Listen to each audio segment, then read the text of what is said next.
आज आपण इयत्ता 7वी मराठी पाठ 5वा भांड्यांच्या दुनियेत या पाठाचा स्वाध्याय पाहणार आहोत. प्रश्न पहिला, खालील विधानांमागील कारणांचा शोध घ्या व लिहा. शेती व्यवसाय व स्थिर जीवनामुळे माणसाला भांड्यांची गरज पडली. उत्तर, मानवाने शेती करायला सुरुवात केल्यानंतर त्याला अन्न शिजवणे आणि अन्न साठवणे यासाठी भांड्यांची गरज पडली.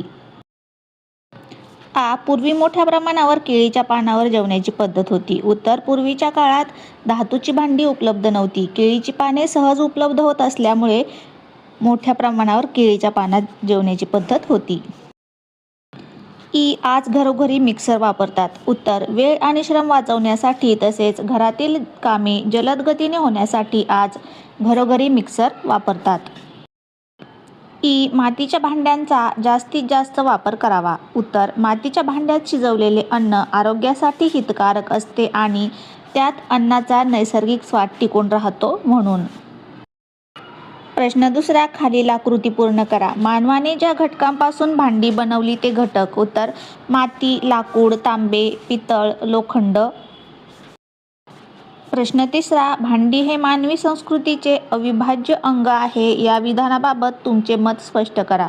उत्तर, आपण जेवणासाठी, स्वयंपाकासाठी आणि पाणी साठवण्यासाठी भांड्यांचा वापर रोज करतो.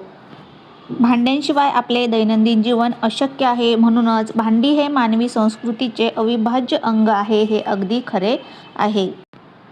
चौथा प्रश्न, तुमच्या घरातील निरुपयोगी वस्तूंचे तुम्ही काय कराल ते सांगा. उत्तर, चांगल्या स्थितीत असतील तर गरजूंना दान करू, जुन्या रद्दीवाल्याला देऊ. मातीची भांडी तुटल्यास त्यांचा वापर झाडांच्या रोपांसाठी किंवा पक्ष्यांसाठी पाणी ठेवण्यास करू.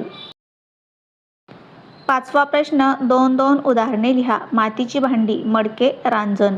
चामड्यापासून बनवलेली भांडी, बुदले, मोठ. लाकडी भांडी, काठवट, मुसळ.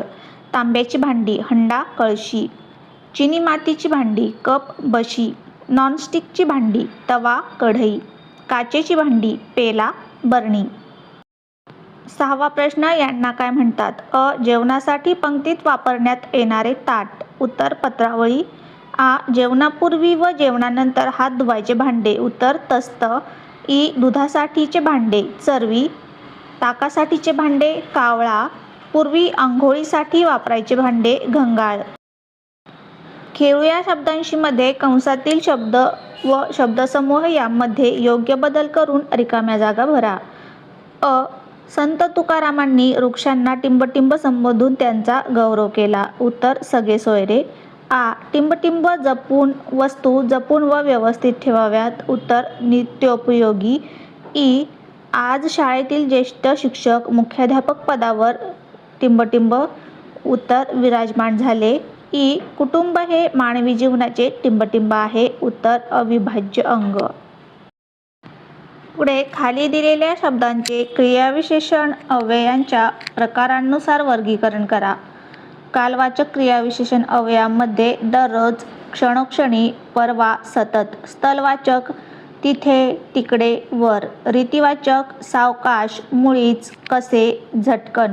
परिणामवाचक किंवा संख्यावाचक अतिशय, पूर्ण, जरा आणि थोडा.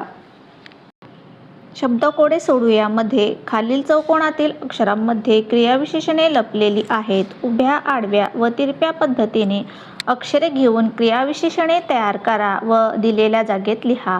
क्रियाविशेषणे आपण शोधून लिहिली आहेत. हळू, आज, जरा, तसा, अनेक, तिकडे, थोडा, जिकडे, वर, खाली, मोजके, काही.